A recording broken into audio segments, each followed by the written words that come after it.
নতুন বছরের শুরুতেই আলোচনায় আছেন গায়ক ও অভিনেতা তাহসান খান। আর এর পেছনে কারণ হলো অভিনেত্রী মিথিলার সঙ্গে বিচ্ছেদের পর আবার বিবাহ বন্ধনে আবদ্ধ হয়েছেন তিনি। শনিবার ভোর থেকেই সোশ্যাল মিডিয়ায় তাহসানের বিয়ের আয়োজনের ছবি ভাইরাল হয়। এরপর থেকেই নেটিজেনরা নবদম্পতিকে শুভেচ্ছা ও ভালোবাসা জানাচ্ছেন। তাহসানের স্ত্রীর নাম রোজা আহমেদ। তিনি নিউ ইয়র্ক বিশ্ববিদ্যালয়ে পড়াশোনা শেষ করার পর সেখানে রোজাস ব্রাইডাল মেকওভার নামে একটি রূপসজ্জা প্রতিষ্ঠান গড়ে তোলেন। এছাড়া 1 দশকেরও বেশি সময় ধরে তিনি বাংলাদেশ ও মার্কিন যুক্তরাষ্ট্রে ব্রাইডাল মেকআপ শিল্পে খ্যাতি অর্জন করেছেন। পাশাপাশি একজন মেকআপ শিক্ষিকা হিসেবে তিনি বহু নারীকে প্রশিক্ষণ দিয়েছেন এবং উদ্যোক্তা হতে সাহায্য করেছেন।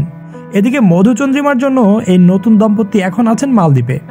সেখানে যে তারা চমৎকার সময় কাটাচ্ছেন তা রোজার ফেসবুকে একটু ঘুরলেই বোঝা যায়। হানিমুনে গিয়ে তাহসান কোনো ছবি শেয়ার না করলেও তার স্ত্রী রোজা আহমেদ ভাগ করে নিয়েছেন দারুণ কিছু মুহূর্ত, যেখানে এই দম্পতির চোখে মুখে দেখা যায় রোমান্টিক আবহ। উচ্ছ্বাসের সঙ্গে নিজের মতো করে সময় কাটাতে ব্যস্ত তারা। ছবিতে দেখা যায় মালদ্বীপের নীলচে পানির সৈকতে দাঁড়িয়ে রোজা। লাল গাউনে সাগর পাড় থেকে তাহসানের দিকে হাত বাড়িয়ে তাকিয়েছেন রোজা। সঙ্গে সঙ্গেই লালপুর স্ত্রীকে ক্যামেরাবন্দি করলেন গায়ক। এদিন রোজার লালের সঙ্গে মিলান্তে ছিল তাহসানেরও। লাল শার্টে স্ত্রীকে আগলে রেখেছেন তাহসান। সেই পোস্টের ক্যাপশনে রোজা লেখেন, জীবনের শিল্পে আমাদের শুধু চিরকাল জড়িয়ে আছে। এই ভালোবাসা যেমন শক্তিশালী তেমনই ঐশ্বরিক।